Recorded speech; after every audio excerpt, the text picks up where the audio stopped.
Networks पे थे हम, और ये थोड़े से दो तीन टॉपिक्स आपके रहते थे। मैं तेजी से गुजर जाता हूँ इनके अंदर से, लेकिन बेसिकली मैं HTML से करना चाहता हूँ आज।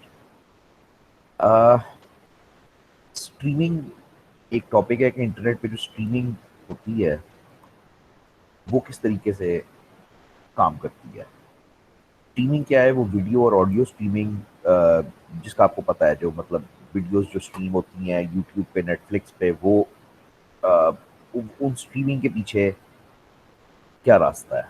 ठीक है। अ, इसमें दो दो टेक्निक्स होती थी बेसिकली, लेकिन अब थोड़ी पुरानी हो गई हैं। इनको यूनिकास्ट और मल्टीकास्ट कहते थे। सर जी आपने एनालॉग टेलीफोन अडाप्टर्स करवा दिए थे कल? नहीं, मेरा नहीं ख्याल। मैं भी वही सोच रही हूँ कि ये तो करा नहीं था सर। नहीं, हाँ, ये हमने कर ली थी बात ना, मतलब हाँ, ये पढ़ लेना, ये हमने बात कर ली थी। ये वॉइप था, वॉइस ओवर आईपी। जो बेसिकली ये कॉन्सेप्ट था कि कंप्यूटर्स को और इंटरनेट को इस्तेमाल करते हुए आपने वॉइस कैरी करनी थी। ठीक है। जो स्काइप से, जो इससे गूगल मीट से, जूम से, ये जो सारी चीज़ें होती हैं कि वॉइस और वीडियो जो आप कैरी करते हो। एनालॉग टेलीफोन अडेप्टर्स का कॉन्सेप्ट ये है कि पता नहीं आपने फिजिक्स में पढ़ा हुआ है या नहीं, कि जो टेलीफोन लाइन होती थी ना, जो अभी भी टेलीफोन लाइन है, वो एनालॉग होती है। एनालॉग मीन्स कि उस पर एक कॉन्टिन्यूस सिग्नल जाता है। अगर फिजिक्स में नहीं पढ़ा हुआ तो बस इसी हद तक रखो, अगर पढ़ा हुआ है तो फिर आपको पता है कि एनालॉग एक खास सिग्नल होता है जो कॉन्टिन्यूस सिग्नल होता है। लेकिन जब आप इसमें आते हो, कंप्यूटर्स में और इंटरनेट पे आते हो, तो सिग्नल सारे डिजिटल होते हैं। डिजिटल मीन्स के वो मतलब कंप्यूटर में तो बाइनरी होते हैं।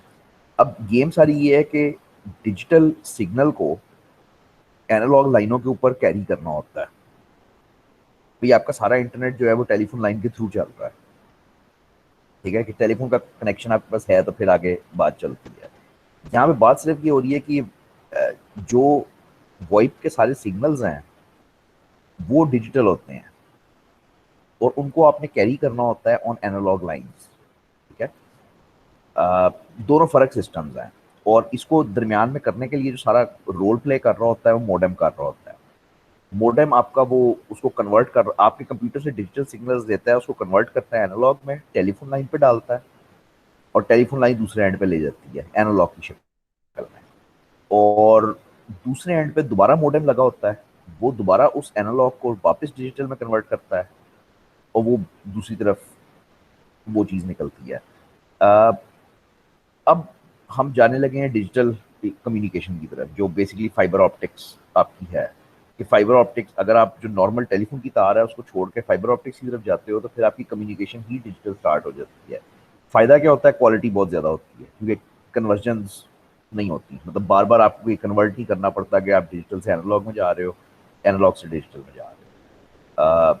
और हम चले गए हैं उस तरफ, अब हम जाना शुरू हो गए हैं उस तरफ बहुत तेज़ी से। अब हम, हमारे नेटवर्क्स जो हैं वो फाइबर ऑप्टिक्स के अंदर कन्वर्ट हो रहे हैं। फाइबर ऑप्टिक्स आगे आएगा आपके कोर्स में।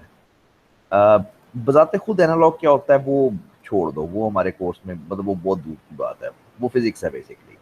एनालॉग एक कॉन्टिन्यूस सिग्नल वो कहते हैं, और डिजिटल जीरो वन बाइनरी वाले सिस्टम को। स्ट्रीमिंग का कॉन्सेप्ट सबको होएगा, होना चाहिए। कि स्ट्रीमिंग क्या है? कि basically audio video, basically video carry करना। वो जो वीडियोस आप प्ले करते हो यूट्यूब पे, नेटफ्लिक्स पे, वो बेसिकली स्ट्रीम हो रही होती हैं। अब बिल्कुल बुनियादी सी बात यह है कि आपको ये पता है कि स्ट्रीमिंग जब होती है तो वीडियो बड़ी हैवी चीज़ होती है, वीडियो का साइज बहुत बड़ा होता है, और बहुत ज़्यादा डेटा जो है वो ट्रांसमिट होना होता है। जब ये काम स्टार्ट हुआ तो इसको यूनिकास्ट के एक मेथड से स्टार्ट किया गया। एन यूनिकास्ट कहते थे। ठीक है। यूनिकास्ट का मेथड ये है कि एक सेंडर जो है वो एक रिसीवर को मैसेज भेज रहा है। यानी बेसिकली अगर तुम्हारा, अब इसको समझना तो ऐसे ही पड़ेगा कि तुम्हारा अगर तुम अगर स्ट्रीमर हो, तुम्हारे पास एक सर्वर है, एक वेबसाइट है जिससे तुम स्ट्रीम करते हो, और अगर 10 यूजर्स तुम्हें देख रहे हैं, 10 यूजर्स तुम्हारी वेबसाइट देख रहे हैं, तो तुम हर एक यूजर को पूरी की पूरी स्ट्रीम सेंड कर रहे होते हो। इसको यूनिकास्ट कहते हैं। ठीक है। ये स्टार्ट यहाँ से हुई थी स्ट्रीमिंग, लेकिन ये चल नहीं सकता था। प्रॉब्लम ये था कि ये अगर अगर आपके 10,000 यूजर देख रहे हैं तो आप हर 10,000 के 10,000 को आपको डेटा सेंड कर रहे होते हो, हर अलग-अलग। मतलब बात को समझना, अगर आप सेंडर हो और आपके कुछ 4 रिसीवर्स हैं, तो आपने हर एक को पूरे के पूरी ट्रैफिक, सारी की सारी ट्रैफिक आपने सबको सेंड करनी है। इसका आपने अलग ख्याल रखना है, इसका आपने अलग ख्याल रखना है, इसका आपने अलग ख्याल रखना है। लेकिन समझ बात की, ये यूनिकास्ट की टेक्निक है, एन यूनिकास्ट कहते हैं। हाँ, इसमें ऑब्वियस प्रॉब्लम्स हैं कि अगर आपके 10,000 लोग एट अ टाइम व्यू करने आ जाएं तो आप सबको डेटा नहीं सेंड कर सकते, मुश्किल, मतलब नामुमकिन बात है। मल्टीकास्ट में ये हुआ कि आपने राउटर्स को डेटा सेंड करना शुरू कर दिया, यूजर्स को नहीं, राउटर्स को। ठीक है, यानी हमने कहा कि हमें नहीं पता कि यूजर्स कौन कौन देख रहे हैं, हमने राउटर्स को डेटा सेंड करना शुरू कर दिया, और वो राउटर्स आगे से खुद इंटेलिजेंटली यूजर्स को डेटा सेंड करते हैं। अच्छा, अब इसका फायदा क्या होता है? इसका फायदा ये होता है कि एक राउटर हो सकता है कि 3 बंदों को सर्व कर रहा है, ये यूजर्स एंड पे जो देखना चाह रहे हैं। ठीक है, अब हो सकता है कि ये राउटर इसको भी भेज रहा है, हो सकता है ये राउटर इसको भी भेज रहा है, हो सकता है ये राउटर इसको भी भेज रहा है। लेकिन मजेदार बात ये है कि हो सकता है एक और राउटर भी इसी को डेटा सेंड कर रहा है, जिसके ऊपर लोड ज्यादा है। मल्टीकास्ट में ये होता है कि बजाय इसके कि जो स्ट्रीमर है वो हर एक इंडिविजुअल यूजर को सारी की सारी स्ट्रीम भेजे, वो पैकेट्स भेजता है राउटर्स को। राउटर्स आगे खुद ब खुद इंटेलिजेंटली उसको डिस्ट्रीब्यूट कर देते हैं कि यार मेरे पास, मेरे नेटवर्क में ये 3 बंदे थे जो मंगवा रहे थे, तो मैं इन तीनों को देना शुरू करता हूँ पैकेट्स। और इसी तरह ये भी हो सकता है कि आपको 2-3 मल्टीपल राउटर्स पैकेट्स भेजने हैं। तो मल्टीकास्ट से ये होता है कि आप जो डिलीवरी, ये जो कंटेंट डिलीवरी का काम है, ये इनके ऊपर छोड़ देते हो, राउटर्स के ऊपर छोड़ देते हो। तो यूनिकास्ट से काम स्टार्ट हुआ, मल्टीकास्ट पे गए, लेकिन अब जो काम एक्चुअली है इस वक्त जो है वो कंटेंट डिलीवरी नेटवर्क्स है, सीडीएनस, कंटेंट डिलीवरी नेटवर्क। इस वक्त जो आपकी सारी यूट्यूब, नेटफ्लिक्स चलती है, वो सब सीडीएनस के ऊपर चलती है, कंटेंट डिलीवरी नेटवर्क्स के ऊपर। Content delivery networks basically servers हैं जो दुनिया में मुख्तलिफ जगहों पे लगे हुए हैं। यानी बेसिकली जब आप यूट्यूब से वीडियो स्ट्रीम करते हो तो आप डायरेक्टली यूट्यूब के सर्वर पे कैलिफोर्निया में कनेक्ट नहीं होते हैं। मतलब यूट्यूब का हेड ऑफिस कैलिफोर्निया में है, अमेरिका में है, तो आप जब भी वीडियो स्ट्रीम करते हो आप सारी की सारी उनके सर्वर से स्ट्रीम नहीं कर रहे, वहां से कैलिफोर्निया से नहीं कर रहे। वो तो पॉसिबल ही नहीं हो सके, वो तो मतलब वो क्वालिटी और स्पीड आपको मिल ही ना सके। तो किया ये गया है कि पूरी दुनिया में कुछ सीडीएनस रखे गए हैं। सीडीएनस क्या है? सीडीएनस are servers spread around the globe responsible for delivering video content. मेरा कॉन्सेप्ट काफी टेक्निकल है। यूट्यूब कैलिफोर्निया में है, यूट्यूब के सर्वर्स कैलिफोर्निया में है। अब जब फॉर एग्जांपल हमारे पास एक सीडीएन लगा हुआ है इंडिया के अंदर, एक सीडीएन क्या है? सीडीएन एक सर्वर है जो आपको वीडियो स्ट्रीमिंग की सर्विस देता है। अब जब पाकिस्तान से कोई यूट्यूब पे जाता है या यूट्यूब को एक्सेस करना चाहता है तो उसको नियरेस्ट सीडीएन पे भेजा जाता है, वो नियरेस्ट सीडीएन पे जाता है, वो इंडिया वाले सर्वर पे कनेक्ट करता है। तो मतलब सर ये अब सारे सीडीएन आपस में सीडीएन है, ये सारे सीडीएन आपस में कनेक्टेड होते हैं? नहीं, थोड़ा सा सुनो, इसी से आंसर मिल जाएगा। कनेक्टेड तो सारा कुछ ही है ना, वो इंटरनेट है तो फिर एवरीथिंग इज कनेक्टेड ना। अब आप जब गए हो इंडिया के सीडीएन तक तो आपने वहां पे चेक किया कि जो वीडियो आप देखना चाह रहे थे क्या वो सीडीएन पे अवेलेबल है या नहीं। ठीक है, 2 रास्ते हो सकते हैं, या तो वो वीडियो ऑलरेडी सीडीएन पे पड़ी हो है, इन विच केस आपको वहीं से वो स्ट्रीम कर दी जाएगी, खत्म बात, आपको अमेरिका के सर्वर तक कनेक्ट करने की कोई जरूरत पड़ी नहीं है। दूसरा रास्ता ये है कि वो वीडियो उसके ऊपर ना पड़ी हो है, फॉर एग्जाम्पल। तो अगर नहीं पड़ी होती तो वो सीडीएन उसको डाउनलोड करता है यूट्यूब के अमेरिका वाले सर्वर से। वेरी गुड, वो डाउनलोड हो गई, वो उसके पास आ गई। अब काम तो थोड़ा स्लो हो गया वैसे, जहां पे तुम डायरेक्टली अमेरिका के सर्वर पे जा सकते थे, अब तुम सीडीएन के पास गए हो, और CDN गया है एक्चुअल सर्वर के पास। लेकिन फ़ायदा ये होता है कि जब वो वीडियो डाउनलोड कर लेता है तो वो उसकी कैशे में आ जाती है। अब हमारे रीजन में पाकिस्तान, इंडिया, बांग्लादेश में कोई भी और दोबारा वही वीडियो मांगेगा तो वो अब CDN के पास पड़ी हुई है, उसको उधर तक नहीं जाना पड़ता है। यूट्यूब तो खैर इतना बड़ा है कि उसके CDNs अपने हैं, ठीक है। मतलब उस यूट्यूब तो खैर इतना, मतलब यूट्यूब और नेटफ्लिक्स तो इतने बड़े हैं कि उन्होंने अपने सर्वर्स लगाए हुए हैं, तो हाँ वो शायद आपस में कनेक्टेड होंगे क्योंकि उनके अपने हैं, ठीक है। लेकिन ज्यादातर CDN का कॉन्सेप्ट थर्ड पार्टी है। CDN is usually operated by third parties. इसमें क्लाउड फ्रंट एक एग्जांपल है, गालबन याद नहीं है सही तरह, लेकिन हाँ क्लाउड फ्रंट तो काफी मतलब वो है ना, मतलब सबसे बड़ा मेरा ख्याल है CDN है ही क्लाउड फ्रंट। ये देखो ना, तो लिखा मैंने क्लाउड फ्रंट है, खुला ये है। मैंने क्लाउड फ्रंट सर्च किया, खुला ये है CDN। तो ये सबसे बड़ा जो एक्चुअली CDN है इस वक्त दुनिया में, वो क्लाउड फ्रंट ही है, और ये अमेजोन बेस्ड है। तो खैर अगर अगर मुझ और आप जैसे लोग जिनकी वेबसाइट्स हैं, अगर हमें स्ट्रीमिंग सर्विसेज चाहिए और हम ये चाहते हैं कि हमारे यूजर्स को जरा, ये करते क्यों है, CDN का फायदा क्या है, यूजर एक्सपीरियंस बेहतर करते हैं। मतलब अगर तुम्हारा एक सर्वर पाकिस्तान में लगा हुआ है, तुम्हारी एक वेबसाइट है और उस पर तुम वीडियो स्ट्रीम कर रहे हो अपनी वेबसाइट पे, यानी तुम होस्ट कर रहे हो उसको, तो तुम्हारे यूजर्स जो हैं वो सारे डायरेक्टली तुम्हें कनेक्ट करेंगे, या तो यूनिकास्ट के तरीके से या मल्टीकास्ट के तरीके से, और कोई रास्ता है नहीं।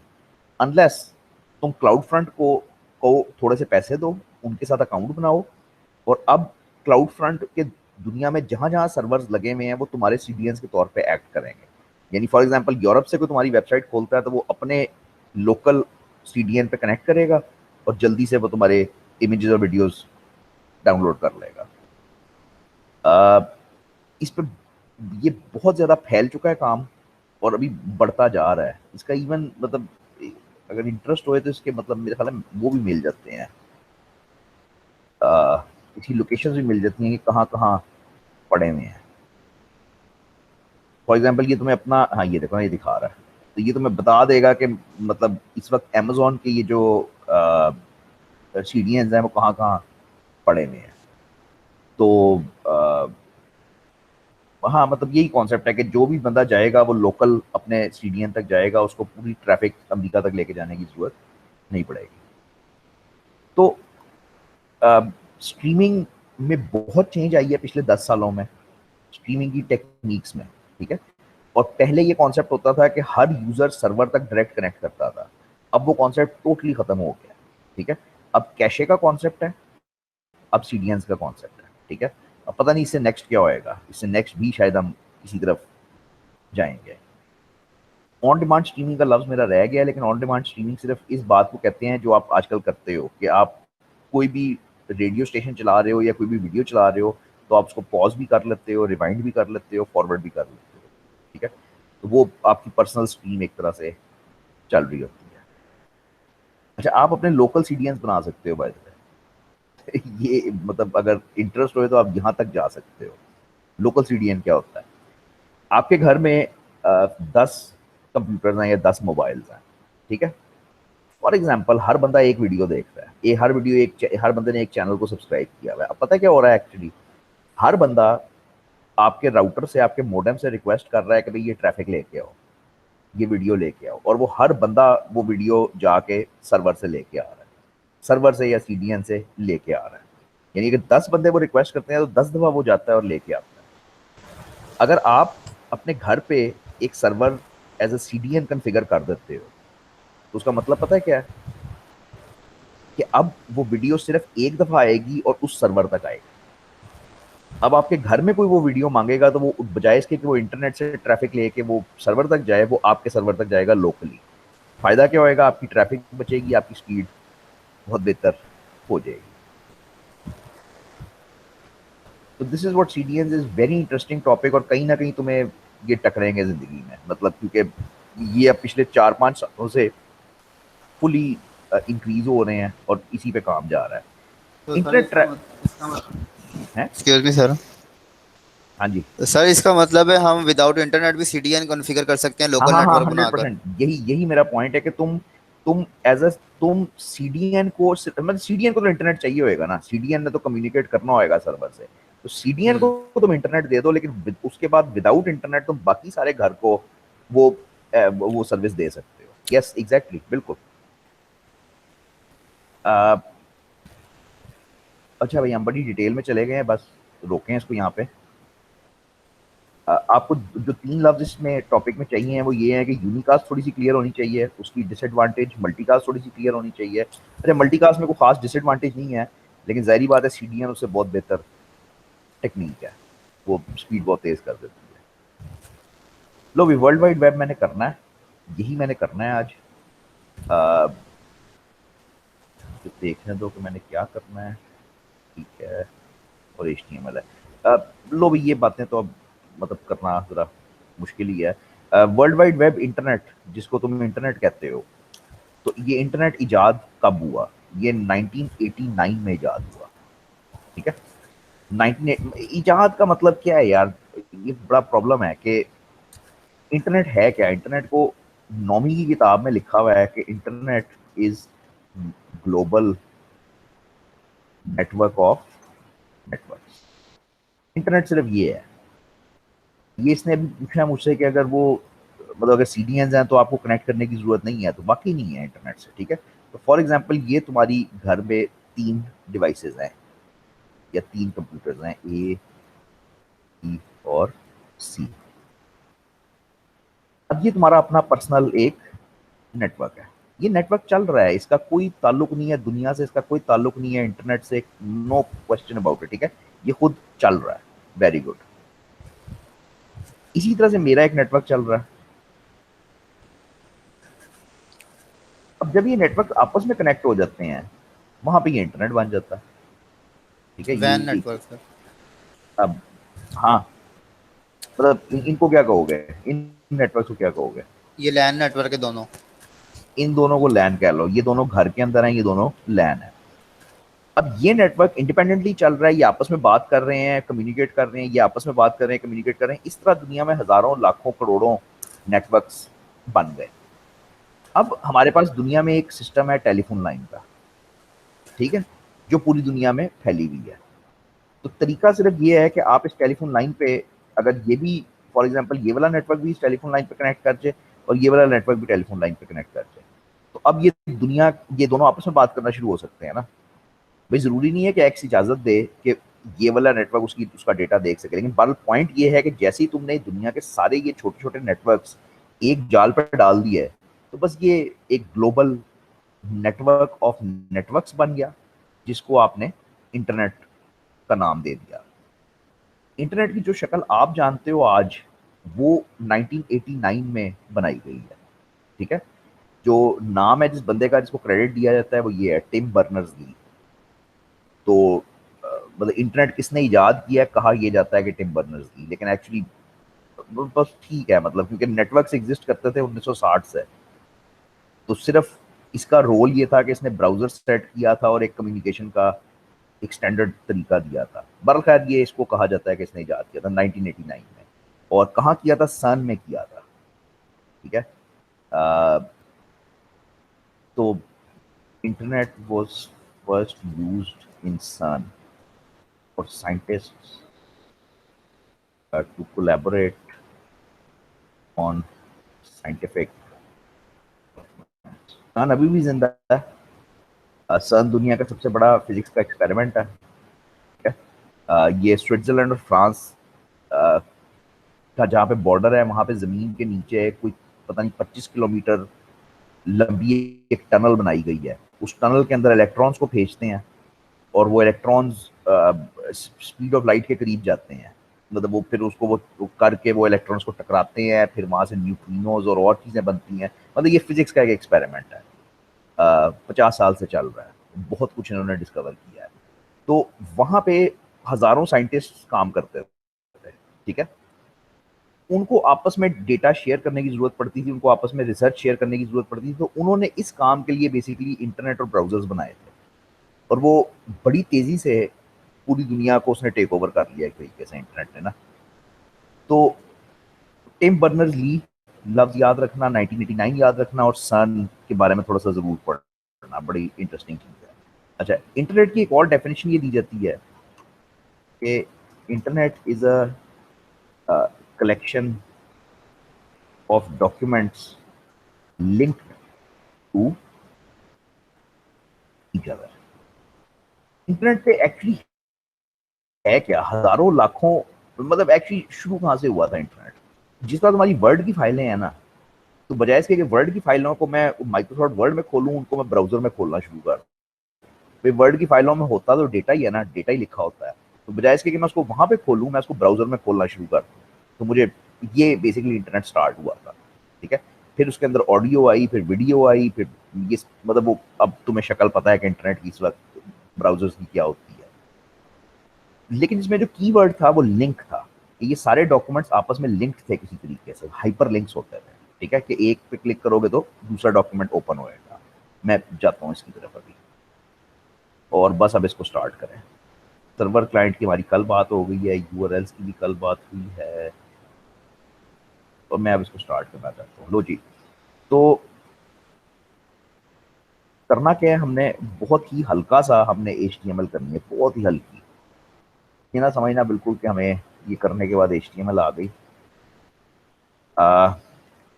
HTML को कहते हैं हाइपर टेक्स्ट मार्कअप लैंग्वेज। हम 2 दिन से नेटवर्क्स पढ़ रहे हैं। हमने पढ़ा क्या क्या है? हमने टोपोलॉजीज पढ़ी हैं, हमने प्रोटोकॉल्स पढ़े हैं, हमने राउटर्स पढ़े हैं कि वो ट्रैफिक जाती किस तरह से है। अब मेरा ख्याल है मोस्ट इंपॉर्टेंट बात ये है कि ये जो तुम जितने डॉक्यूमेंट्स देखते हो इंटरनेट पे, जो ब्राउजर पे देखते हो डॉक्यूमेंट्स, ये सारी बनते हैं HTML के साथ। फॉर इंस्टेंस, तुम किसी भी वेबसाइट पे जाके अगर राइट क्लिक करके ये ऑप्शन देखो, व्यू पेज सोर्स, तो तुम्हें उस पेज का कोड नजर आएगा, ठीक है। तुम्हें किसी भी पेज पे अभी जाकर राइट क्लिक करके व्यू सोर्स करके देख लो, तो तुम्हें उस पेज का कोड नजर आएगा।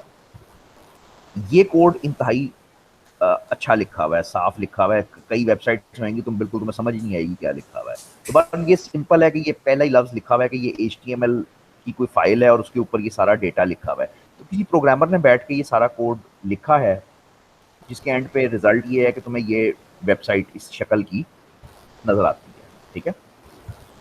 तो हम क्या करने लगे हैं, हम हाइपरटेक्स्ट मार्कअप लैंग्वेज करने लगे हैं, जिसका सिर्फ दुनिया में एक इस्तेमाल है। It is used to create, बस ये लैंग्वेज 2+2 नहीं कर सकती। ये लैंग्वेज कोई और मजेदार काम नहीं, ये सिर्फ एक काम कर सकती है, ये सिर्फ वेब पेजेस बना सकती है, दैट्स इट, ठीक है। तो इसको हमने सीखना है, इसको हमने थोड़ा सा स्टार्ट करना है।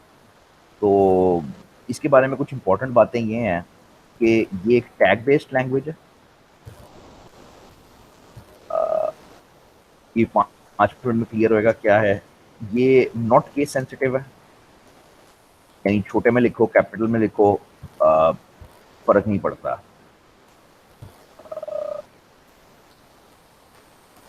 बस मेरा ख्याल है कोई खास और बात इसके बारे में नहीं है, कुछ आएगा तो मैं बताता हूँ। अब जरा दिमाग में ये डालना शुरू करो कि जब तुम ब्राउजर पे जाके किसी वेबसाइट पे जाते हो, ठीक है, तुम जब किसी वेबसाइट पे जाते हो और तुम ओके करते हो, एक्चुअली क्या होता है? जब तुम इसको एंटर प्रेस करोगे तो क्या होएगा कि तुम्हें BBC के सर्वर के साथ कनेक्ट किया जाएगा। BBC का सर्वर अपना वेब पेज भेजेगा तुम्हें, वही टेलीफोन तारों के ऊपर और सो ऑन। अब वो अपना वेब पेज किस शक्ल में भेजेगा? वो अपना वेब पेज इस HTML की शक्ल में भेजेगा, ठीक है। अगर देखना चाहते हो तो अगेन ये चीज़ें सारी आप देख सकते हो, सब अवेलेबल है। F12 दबाओ और इस पे नेटवर्क की टैब पे जाओ, तो ये सारी आपको चीज़ें नज़र आएंगी कि जो वो इस वक्त पेज भेज रहा है आपको, ठीक है। तो प्रॉपर रिक्वेस्ट नज़र आए तो मैं दिखाता हूँ ये, ठीक है। तो आपने ये रिक्वेस्ट की, उसने आपको रिस्पॉन्स में ये सारा डेटा भेजा, और ये सब कुछ आप देख सकते हो अगर कोड देखना चाहते हो तो, ठीक है। इतनी डिटेल में जाने की जरूरत नहीं है, अगर किसी को इंटरेस्ट है तो चले जाओ। मेरा पॉइंट सिर्फ ये है कि जब आप एक URL लिख के एंटर मारते हो, एक वेबसाइट पे जाते हो, तो वो वेबसाइट एकदम से आपके सामने आके आपके ब्राउजर पे शक्ल बन जाती है, ये तस्वीरें आ गई, ये सारा आ गया। कैसे आ गया? ये ऐसे आया कि सर्वर ने अपनी HTML भेजी है। ये पेज जो बना हुआ है ये HTML में बना हुआ है। सर्वर ने तारों के ऊपर डाल के अपनी सारी HTML भेजी। आपके कंप्यूटर को जैसी वो HTML मिली उसने अपने ब्राउजर में फेंका और वो HTML इधर दोबारा रेंडर हो गई। यानी सर यहाँ पे एक क्वेश्चन है। हाँ जी, सर ये तो फिर हम पूरा कोड डाउनलोड करके और इसको तो फिर अपने लोकल सर्वर पे भी होस्ट कर सकते हैं, वही 100% कर वेबसाइट। लो, 100% कर लो। ये सारा तुम्हारे पास पेज की सोर्स आ गई है, इसको कॉपी करो। और इतना आसान नहीं है खैर, लेकिन बहरहाल आइडिया यही है। इसको कॉपी करो, कॉपी करके लोकल एक वो बनाओ, एक फाइल बनाओ और वो तुम्हारे पास वो चल पड़ेगा। लेकिन वो पेज इंटरनेट का हिस्सा तो नहीं ना रहा। वो पेज तो सिर्फ तुम्हारे लोकल कंप्यूटर पे चल रहा है ना। जी। तो वो इंटरनेट, मतलब इंटरनेट का तो मजा ये है ना कि वो सर्वर पे, अब देखो ना, जैसे BBC का डेवलपर कहता है कि फॉर एग्जांपल ये हेडलाइन जो है इसको पूरी पूरी पूरे पेज पे लाना है फॉर एग्जांपल, तो वो अपने सर्वर पे चेंज करेगा ना, और उसके जी बाद सर। दुनिया में जो जो उसको एक्सेस कर रहा है उसके पास लेटेस्ट HTML आ जाएगी। जो तुम पेज अब, हम एक्चुअली एग्जैक्टली यही करने लगे हैं कि जो पेज हम बनाएंगे वो तो बस हमारे कंप्यूटर तक रह जाएगा, उसका इंटरनेट से ताल्लुक नहीं होएगा। क्योंकि ये बिल्कुल स्टार्ट में पहली दफ़ा है, तो मैं बिल्कुल ही बच्चों की तरह चलूंगा कि how to make a HTML file. क्या नाम है इसका? इसको तुम नोटपैड में बनाओगे, राइट योर कोड तो भी है। ये मैं इसकी तरफ अभी जाता हूँ कि कोड कैसे लिखना है। उसके बाद इसको सेव एज करोगे, ये पार्ट इंपॉर्टेंट है। सेव एज करोगे .html एक्सटेंशन, पन्ना नहीं चलती। और आखिरी ये है कि ओपन इन ब्राउजर। अब जरा 1 मिनट के लिए इंटरनेट भूल जाओ। बात ये होने लगी है कि हम अपने कंप्यूटर पे एक HTML फाइल बनाने लगे हैं। अब इसका इंटरनेट से कोई ताल्लुक नहीं है, ये हम सिर्फ अपने कंप्यूटर की हद तक लोकली काम करने लगे हैं। ठीक है, तो एक सैंपल मैं HTML इधर लिख देता हूँ, लेकिन बाकी मैं सारा काम उसी पे करूंगा। एक सैंपल HTML फाइल इस तरह की होएगी कि बेसिकली 2 हिस्से होते हैं, एक को हेड कहते हो और एक को बॉडी कहते हो।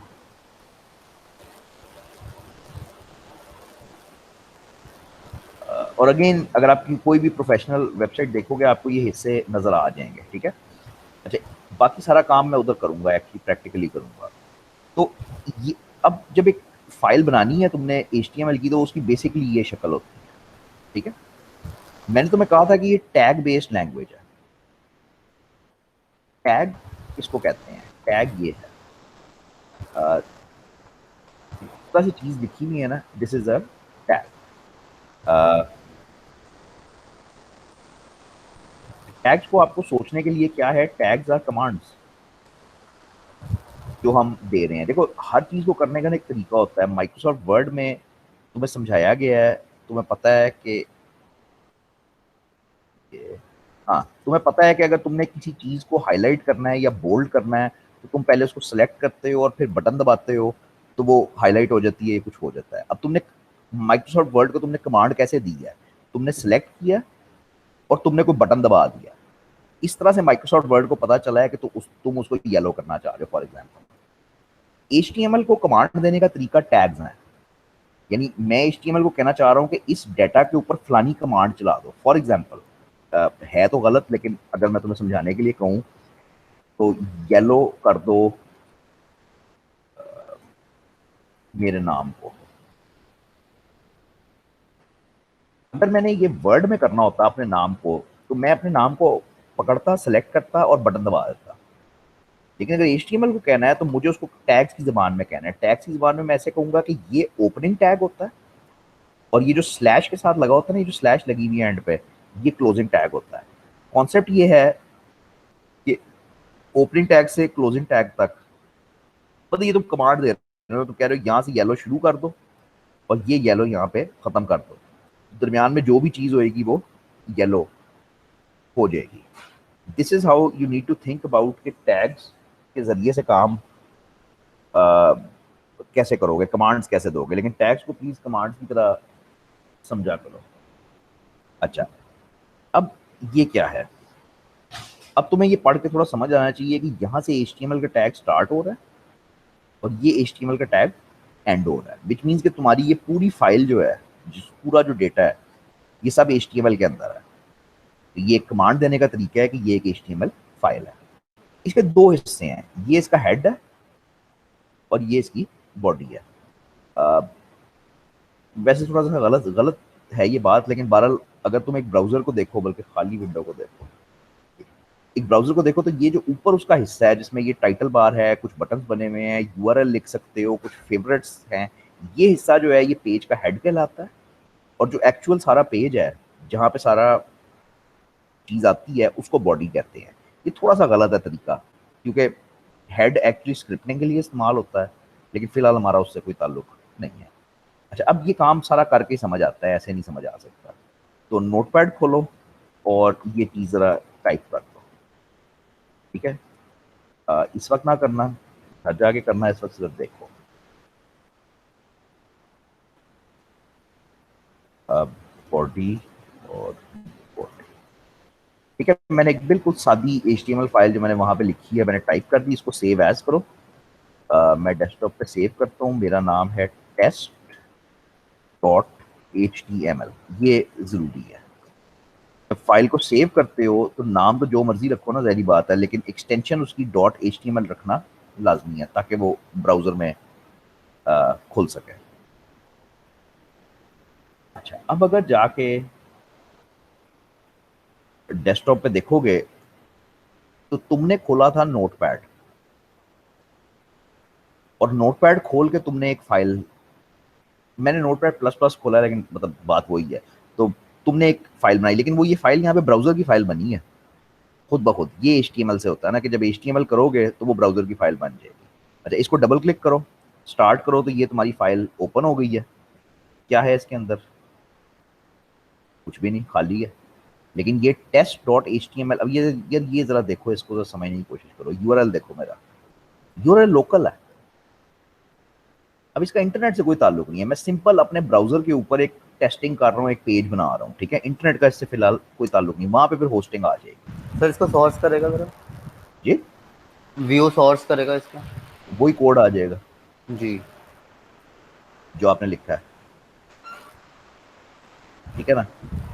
तो यहाँ पे तो हमें जरूरत नहीं है ना, यहाँ पे तो हम कोड ही खुद लिख रहे हैं। वो व्यू सोर्स वहां पे काम आता है जहाँ पे आप किसी का कोड चोरी करने की कोशिश कर रहे होते हो या समझने की कोशिश कर रहे होते हो कि इस बंदे ने क्या किया। तो ये मेरा सादा सिंपल बिल्कुल फिलहाल वो है। अच्छा, अब मैं अपनी बॉडी में काम शुरू करता हूँ। मैं अब HTML सीखता किस तरह, बंदा टैग सीखता है। टैग सीखने होते हैं कि काम करना किस तरह। मैं बॉडी के अंदर लिखता हूँ माय नेम इज,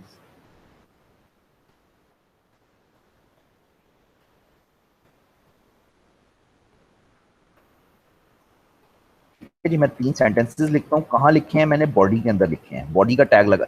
अब अच्छा, अब जब भी कुछ करते हो उसके इर्द गिर्द देखा करो टैग कौन सा पड़ा हुआ है। इसके इर्द गिर्द पड़ा हुआ है बॉडी का टैग। तो इसको सेव करो, ये मैंने फाइल सेव की।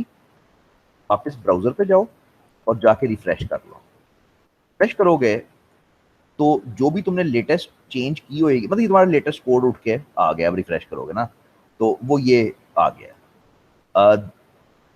तो जो भी मैं बॉडी के अंदर लिखता हूँ वो इस मेन पेज के ऊपर आ जाता है, ज़ाहिर बात है। अच्छा, वैसे तो मैं डायरेक्टली बॉडी के अंदर लिख सकता हूँ, को रोक नहीं रहा मुझे, लेकिन इसके लिए बेटर है कि मैं इसको पी के अंदर लिखूँ। P stands for paragraph. तो डायरेक्टली बॉडी के अंदर भी लिखो तो चल जाएगा, बट एक जो आपको पहला टैग करना चाहिए वो पी का टैग होना चाहिए। पी स्टैंड्स फॉर पैराग्राफ का टैग। मैं इधर लिखूंगा नहीं, ये आप खुद कर लेना, बस हम करेंगे। अच्छा, इससे फायदा ये होता है कि जब आप अगला पैराग्राफ स्टार्ट करते हो तो बहुत कुछ स्पेस आ जाएगी।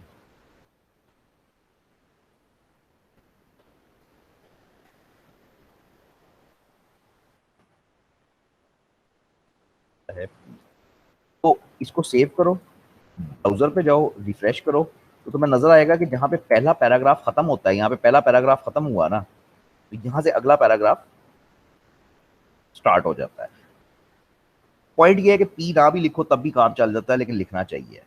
अच्छा, दूसरी चीज तुम नोट कर रहे हो कि इसमें वो नहीं होता, लाइन ब्रेक कोई नहीं होती। तो HTML में लाइन ब्रेक कोई नहीं होती, वो स्ट्रीम हो रहा है। मतलब यहाँ पे तुम जितनी मर्जी दफा एंटर मार लो, उधर कोई फर्क नहीं पड़ना। तो जहां पे तुमने लाइन तोड़नी है वहां पे तुम्हें उसको बताना पड़ेगा कि मैं लाइन तोड़ना चाह रहा हूँ। वो बी आर का टैग है। बी आर जरा स्पेशल है,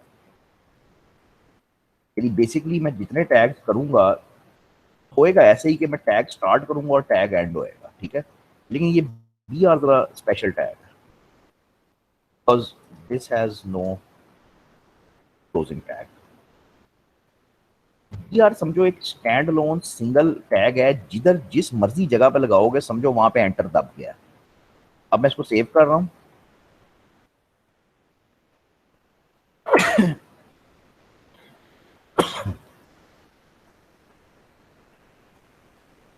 तो जिस जगह पे बी आर लगाओगे जरूरी नहीं लाइन के एंड पे लगाओ। मैं यहाँ फॉर एग्जांपल मैं यहाँ पे लगा देता हूँ, जरूरी नहीं एंड पे लगाओ। तो मैं जिस जगह पे भी बी आर लगाऊंगा, अब I live in Lahore and, अब एंड के बाद लाइन टूटेगी।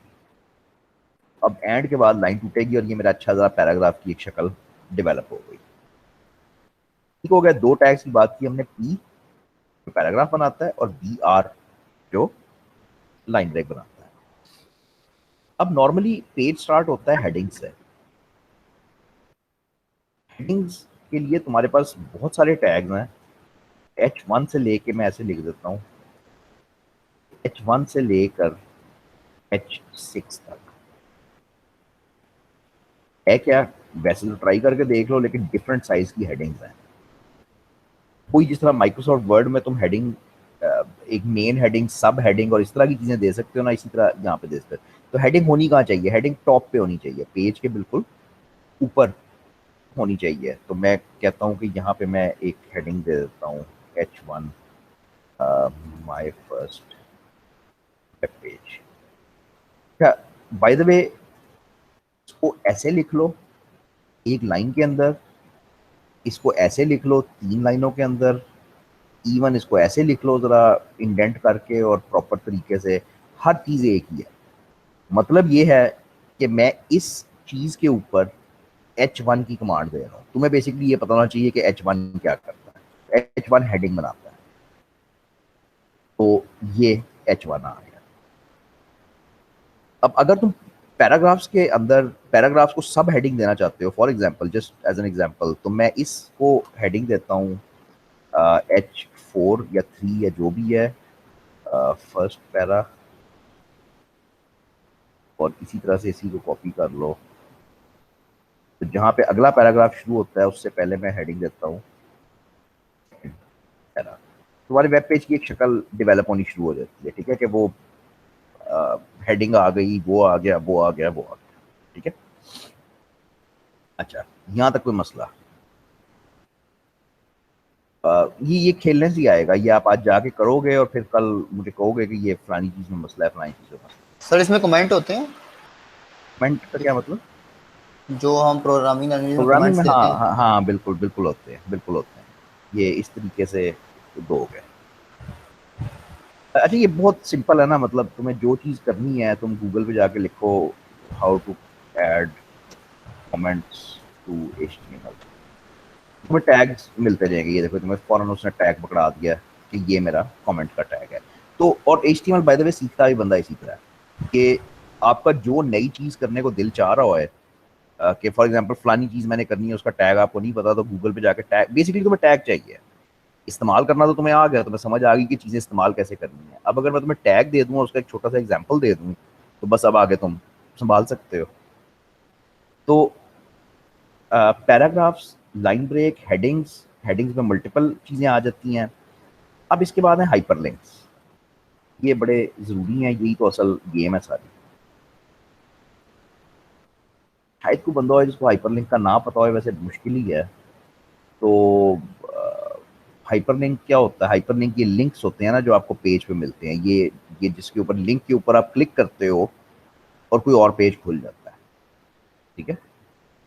तो हाइपरलिंक्स की बेसिकली लॉजिक क्या है? हाइपरलिंक ये करता है कि कुछ टेक्स्ट लिखा होता है, क्लिकेबल टेक्स्ट ना, क्लिकेबल टेक्स्ट जिससे कोई और एड्रेस ओपन होता है।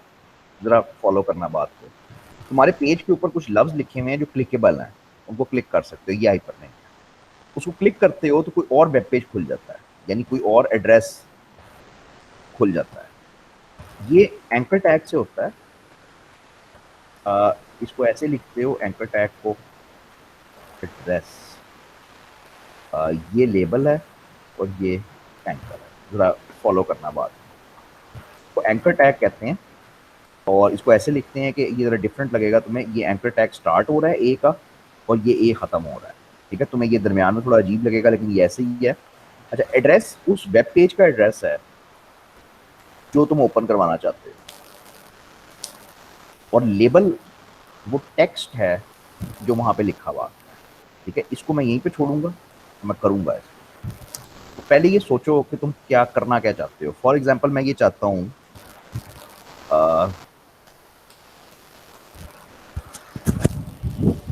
सर आप वीडियो का लिंक लगा देना इसके अंदर, लोकल। नहीं, ठहर जाओ।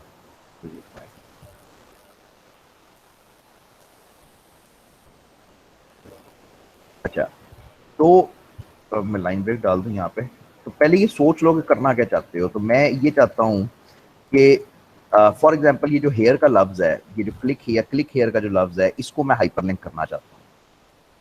विच मीन्स हाइपरलिंक करने से क्या मुराद है कि ये क्लिकेबल बन जाए। तो क्लिकेबल ये कैसे बनता है कि इस लफ्ज को तुम एंकर के टैग में डाल दो, anchor start, anchor finish. Again सिर्फ पढ़ने की आसानी है, ऐसे रखना है, ऐसे रख लो। मैं इसको अगली लाइन पे लेके जा रहा हूँ ताकि जरा पढ़ने में आसानी हो, लेकिन है वही, प्लीज क्लिक हेयर। अच्छा, सिर्फ इतना सा करने से ये क्लिकेबल हो गया। नहीं हुआ? अच्छा, तो पूरा लिखना पड़ेगा। href ये अब डेफिनेटली हो जाएगा, ठीक है। तो ठीक है, पूरा एट्रीब्यूट लिखना पड़ता है। तो मैंने ये डिसाइड किया कि मेरा हाइपरलिंक कौन सा लफ्ज होएगा, उस लफ्ज को लेबल कहते हैं जिसको आप हाइपरलिंक करना चाहते हो। वो हाइपरलिंक बन गया है। अब जाहिर बात है मैं क्लिक करूंगा तो मैं कहीं जाऊंगा नहीं, क्योंकि कोई एड्रेस तो मैंने लिखा नहीं है उसके पीछे। तो यहाँ पे आके किसी भी पेज का एड्रेस लिख देते हो। अब ये हाइपरलिंक कंप्लीट है। अब ये कंप्लीट इस तरह से है कि अब मैं इसको क्लिक करता हूँ तो अब ये मुझे वाकई गूगल के पेज पे लेके चला जाता है। बैक जाओगे तुम्हारा पेज आ जाएगा। यहाँ पे तुम किसी भी वेबसाइट का एड्रेस लिख सकते हो। वेबसाइट का लिखोगे बेसिकली, लेकिन तुम किसी लोकल फाइल का भी लिख सकते। अच्छा, ये बिल्कुल इसी तरह से है जिस तरह से तुम मतलब इधर वर्ड के अंदर ना अगर हाइपरलिंक्स लगाते हो, वर्ड का जब हाइपरलिंक की ऑप्शन तुम खोलते हो तो वो तुमसे पूछता है कि मतलब किस चीज़ का लिंक लगाना है। अगर तुम ये वेबसाइट्स का लिंक लगाना चाहते हो तो वेबसाइट्स का लगा देता है, फाइल्स का लगाना चाहते हो फाइल्स का लगा देता है। इवन अगर तुम एक उसके अंदर एक फाइल के अंदर एक लोकेशन का लगाना चाहते हो वो भी लग जाता है, ठीक है। तो अगर फाइल का लिंक लगाओगे तो क्या होएगा। फॉर एग्जांपल मेरे पास डेस्कटॉप पे एक फाइल पड़ी है, फॉर एग्जांपल ये वाली, ये वाली कर लो, या इवन ये वाली कर लो। डॉक वन सबसे आसान है। डॉक का पाथ लाऊं पहले, यार को आसान काम करो, बुक्स पे जाओ और ये सी एस की बुक उठा लो, ठीक है।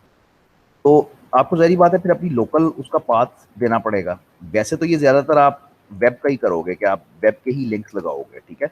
लेकिन अगर आप वो करना चाहते हो, मतलब किसी लोकल फाइल का लिंक लगाना चाहते हो, तो वो फिर ये होएगा कि आपका, अब ये आपके ब्राउजर की सेटिंग पे डिपेंड करता है बहुत ज्यादा कि आपका ब्राउजर इसको किस तरह से बिहेव करेगा। ज्यादातर ने सिक्योरिटी के चक्कर में रोका होता है। अब ये क्या हुआ है जरा गौर करना कि मैंने अपनी एक फाइल का लिंक लगाया है और जब मैंने उस लिंक पे क्लिक किया है तो मेरे पास वो फाइल, वो हैंडआउट्स की फाइल थी जो मैंने लगाई थी, तो वो ओपन हो जाती है। ये ज्यादातर यूज नहीं होता, मतलब एटलीस्ट हम नहीं करते। हम मतलब क्योंकि हम वेब पेजेस बना रहे हैं लोकल फाइलों से, तो हमें चिढ़ है उस वक्त ना। मतलब जब आप वेब पेजेस बनाते हो तो आपको सब कुछ मतलब इवेंचुअली इस आइडिया से करना होता है कि आप इंटरनेट पे हो, तो लोकल फाइलों से तो बंदा दूर भागता है उस वक्त। ये हाइपरलिंक है। हाइपरलिंक की एक वेरिएशन है छोटी सी, ठीक है। वो आजकल इस्तेमाल नहीं होती लेकिन ज़्यादातर होती है आपके कोर्स में, इसलिए मैं करवाने लगा हूँ। इसको मेल टू कहते हैं। ये बिल्कुल इस्तेमाल नहीं होती आजकल। इसके आगे फिर लेबल है और फिर एंकर खत्म होता है, यानी बिल्कुल सेम सारा वो है टैग। सिर्फ ये मेल टू का लफ्ज़ जो है ये एक्स्ट्रा आ जाता है। इस्तेमाल इसका ये है कि अगेन फिर पहले सोच लो कि करना क्या है। तो मैं यहाँ पे लिखता हूँ कि टू ईमेल मी, या बेसिकली ऐसे लिखो कि I prefer you to email me. अब मैं ये चाहता हूँ कि ये जो ईमेल का लफ्ज़ है, सिर्फ ये ईमेल का लफ्ज़, इसको मैं हाइपरलिंक करना चाहता हूँ। तो मैं इसको href में डालता हूँ और इस तरह से कर देता हूँ। ठीक है, अब जरा पहले शक्ल पे गौर कर लो कि शक्ल क्या बनती है। तो शक्ल ये बनती है जी कि ये ईमेल का लफ्ज़ मेरा लिंक हो गया, इसको मैं क्लिक करके कहीं जा सकता हूँ। अब मैं जो तुम्हें समझा रहा हूँ वो ये है कि ये एक मेल टू का लफ्ज़ इस तरह विदाउट स्पेस लिखते हैं और इसके आगे आप कोई भी ईमेल एड्रेस लिख सकते हो। ये पता नहीं चले या ना चले आपके कंप्यूटर पे, क्योंकि आपका एक ईमेल का प्रोग्राम कॉन्फ़िगर्ड होना चाहिए, जो आजकल किसी का नहीं होता। आजकल ईमेल कोई सॉफ्टवेयर पे यूज़ नहीं करता, सब ब्राउज़र पे यूज़ करते हैं। तो अगर आपकी कोई आउटलुक या कोई एप्लीकेशन कॉन्फ़िगर हुई भी है ईमेल के लिए, तो ये सीधा उस एप्लीकेशन को खोलता है। ये मेरी हुई भी थी, तो उसने सीधी आउटलुक खोली है और आउटलुक में खोल के उसने वो ये एड्रेस जो आपने वहाँ पे लिखा था वो कर दिया है। ये एक्चुअली मुझे भी नहीं पता था कि मेरी आउटलुक कॉन्फ़िगर हुई है। मैं भी यूज़ नहीं करता, मैं भी ब्राउज़र पे यूज़ करता हूँ, हुई भी है। तो ये एक छोटी सी चीज़ है, याद रखना कि मेल टूल्स की वेरिएशन हो सकती है। इसके बाद एक बिल्कुल बेसिक इमेज का टैग। इमेजेस कैसे लगाते हो? इमेजेस लगाते हो IMG के टैग के साथ। अब यहाँ से चीज़ें बिल्कुल अजीब सी होती जाएंगी, क्योंकि आपको मतलब अगर कॉन्सेप्ट का नहीं पता कि उसके पीछे क्या है, तो फिर वो मतलब नहीं हो सकता। तो नहीं, मैं इस वक्त इमेजेस नहीं कर सकता, मुझे पहले टैग एट्रीब्यूट्स करने हैं, वरना की को सेंस नहीं बनती। तो हमें ये पता है कि every tag has a default behaviour. पहली बात है, हमने H1 लगाया है। दुनिया में कहीं पे भी H1 लगाओगे तो वो हमेशा इस साइज़ की 44 साइज़ होता है गालबन। ये 44 साइज़ की हेडिंग बनती है, काले रंग की बनती है और लेफ्ट साइड से आती है। अब ये एक टैग का डिफ़ॉल्ट बिहेवियर है। हमेशा जब भी H1 लगाओगे टैग यही करेगा, ठीक है? But we can manipulate this behaviour by using tag attributes। यहाँ से चीज़ मुश्किल हो जाती है कि टैग एट्रीब्यूट्स जब इस्तेमाल करते हो, तो पहली बात तो ये कि तुम करना क्या चाह रहे हो। हर टैग जो तुम लगाते हो उसका कुछ ना कुछ डिफ़ॉल्ट होता है कि भाई वो इस तरह से काम करता है। उस बिहेवियर को चेंज करना है तो तुम एट्रीब्यूट्स लगाते हो। अब एट्रीब्यूट्स लगाते हैं किस तरह हो? वो इस तरह से लगाते हो, किसी भी टैग के अंदर स्पेस दे के एट्रीब्यूट का नाम लिख के आगे इन्वर्टेड कॉमर्स में उसकी वैल्यू। अभी तक हमने बात ये की थी ना कि हम सिर्फ टैग लिखते थे। अब मैं ये कह रहा हूँ कि उसके अंदर स्पेस दो, या जैसे ये किया है एक्चुअली, यहाँ पे टैग का नाम ए था लेकिन तुमने स्पेस दी है और उसके बाद तुमने ये एक एट्रीब्यूट href जो था एक्चुअली एक एट्रीब्यूट था। अब एज लॉन्ग एज तुम्हें एट्रीब्यूट्स पता है किसी टैग के, तो तुम उसको लगाओ, यूज करो और वो तुम्हारा काम करेगा। सारे किसी को नहीं याद हो सकते, हजारों लाखों हैं। तो अगेन गूगल ही करते हो आप ये। टू स्टार्ट ऑफ विद मैं आपको ये करवाता हूँ, मैं H1 से शुरू करता हूँ, ठीक है? तो H1 का एक एट्रीब्यूट है अलाइन, और उसकी वैल्यू हो सकती है सेंटर, हो सकती है लेफ्ट, हो सकती है राइट, हो सकती है। ठीक, तो मेरी हेडिंग है वो पेज पे इस तरह से आ रही है, मैंने इसको सेंटर में लाना है। तो मैं कहूंगा H1 के अंदर आके स्पेस दे के अलाइन सेंटर। ये मैं क्या कर रहा हूँ? ये मैं टैग का जो नॉर्मल बिहेवियर है उसको तब्दील कर रहा हूँ, ठीक है? रिफ्रेश करोगे तो मेरी वो वाली हेडिंग उठ के, यानी सिर्फ मैंने उस हेडिंग को कहा है ना कि उठ के सेंटर में आ जाए। मैं पूरी पूरी बॉडी को कह सकता हूँ, मैं पूरी की पूरी बॉडी को कह सकता हूँ कि अलाइन हो जो सेंटर में। उससे ये होता है कि बॉडी जो मेरा पूरा ही, ये पूरा कोड ही बॉडी के अंदर लिखा हुआ है, ये सारे का सारा उठ के पेज के सेंटर में आ जाता है। तो टैग एट्रीब्यूट्स ये करते हैं कि जो टैग का नॉर्मल बिहेवियर है उसको चेंज करते हैं। अब तुम्हें सिर्फ ये पता होना चाहिए कि कौन सा एट्रीब्यूट लगाना है, किधर लगाना है, दैट्स इट, ठीक है? फॉर एग्जाम्पल बॉडी में तुम क्या क्या कर सकते हो ना, मुझे याद है वो मैं आपको बता देता हूँ जहां तक मुझे गूगल ना करना पड़े। तो बॉडी के अंदर गालबन आप बीजी कलर दे सकते हो,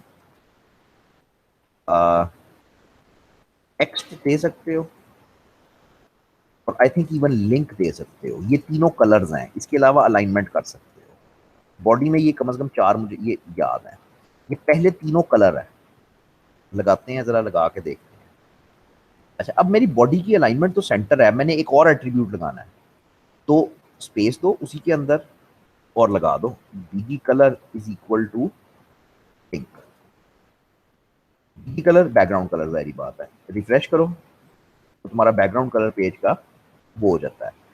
अब गालबन इसमें ये है कि टेक्स्ट जो है ना, अ, वो होता है कि फॉन्ट कलर होता है कि फॉन्ट का कलर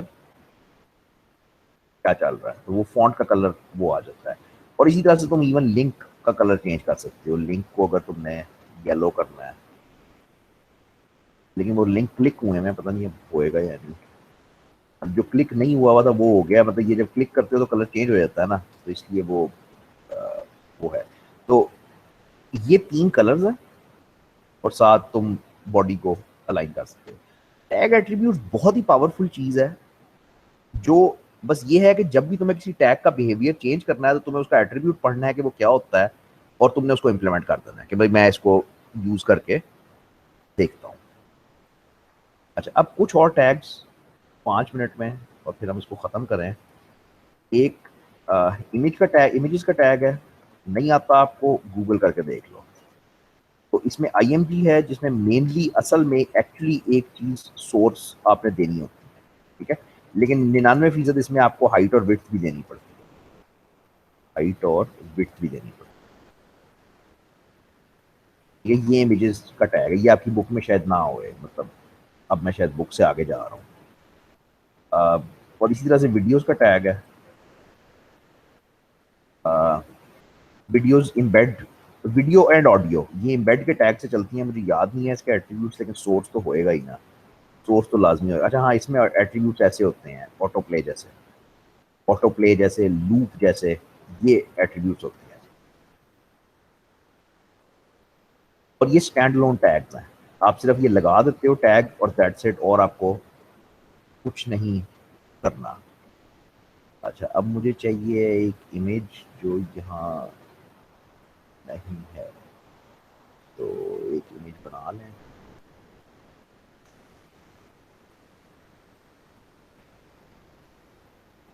ये एक इमेज हम बना लेते हैं, इसको सेव कर सकते हैं।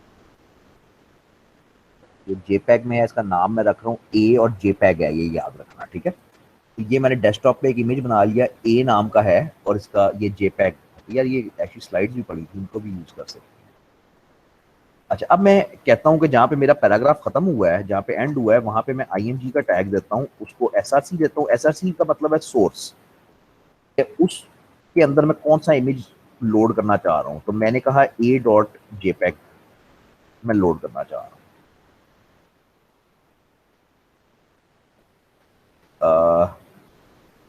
वाई, क्यों, वजह, क्या कोई एक्सटेंशन फर्क तो नहीं है? हाँ, एक्सटेंशन JPG है, सॉरी JPEG नहीं है, JPG है। तो मेरा जो इमेज जो मैंने रखा है वो मेरा इस तरह से आ जाएगा। अच्छा, इमेजेस को कंट्रोल तुम करना एक मतलब हुनर है, वो एकदम से नहीं आ जाता कि इमेजेस कैसे कंट्रोल करते हैं। ये पूरा पेज ले जाते हैं, जितनी जगह होती है इमेज के पास वो पूरी जगह खींच लेता है। तो इसको कंट्रोल, सबसे सिंपल कंट्रोल इसका हाइट वेट है कि इसको हाइट दे दो 200 की और इसको विड्थ दे दो 200 की। तो एटलीस्ट ये है कि ये मैनेजेबल हो जाता है, ये कंट्रोल हो जाता है तुमसे। फिर तुम इसकी अलाइनमेंट चेंज कर सकते हो। फॉर एग्जांपल इसको तुम लेफ्ट पे ले जाओ, मतलब एक बड़ी तेजी से एक चीज करके दिखाता हूँ जो तुम बड़े आराम से कर सकते हो।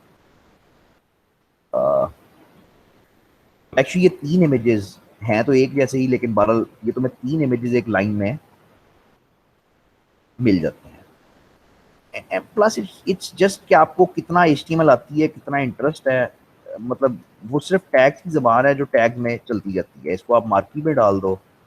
मुझे HTML बिल्कुल नहीं आती है एक्चुअली ना, बस जितनी थोड़ी बहुत आती है, मुझे जितनी आती है मैं उसको, जितने टैग्स आते हैं वो टैग मैं यूज़ कर लेता हूँ, तो ये एक स्लाइडर की तरह मार्की के अंदर चलना शुरू हो जाता है, ठीक है। ये काफ़ी डिसेंट वेब पेज बन गया है, जिसमें लिंक्स हैं, पैराग्राफ्स हैं, इमेजेस हैं। And let me quickly show you a video. Video इस तरह से लगती है, मैं बिल्कुल एंड पे लगा रहा हूँ, इधर लाइन ब्रेक देते हैं और बिल्कुल एंड पे मैं एक इम्बेड का टैग लगा रहा हूँ, उसको मैं SRC देता हूँ। अब एक वीडियो मेरे पास होनी चाहिए, ठीक हो गई है टेस्टिंग के लिए, किधर गई?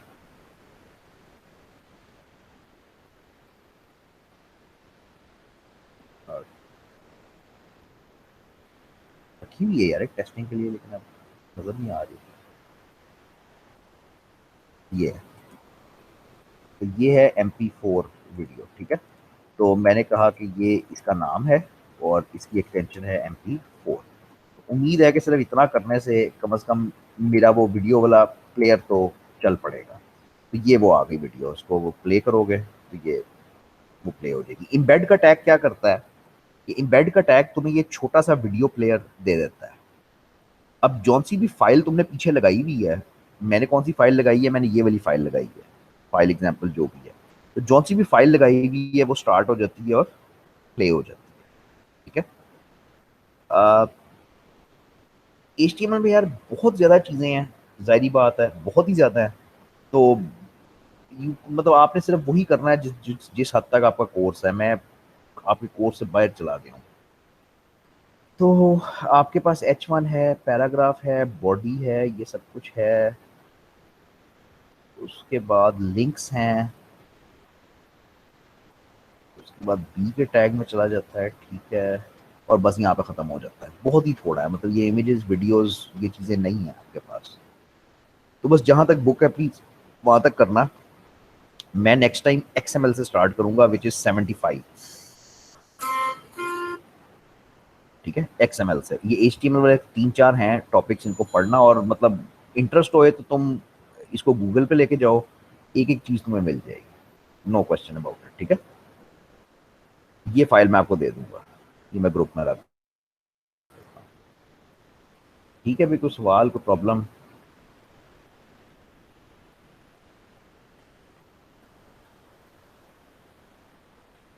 चलो फिर मैं 5 मिनट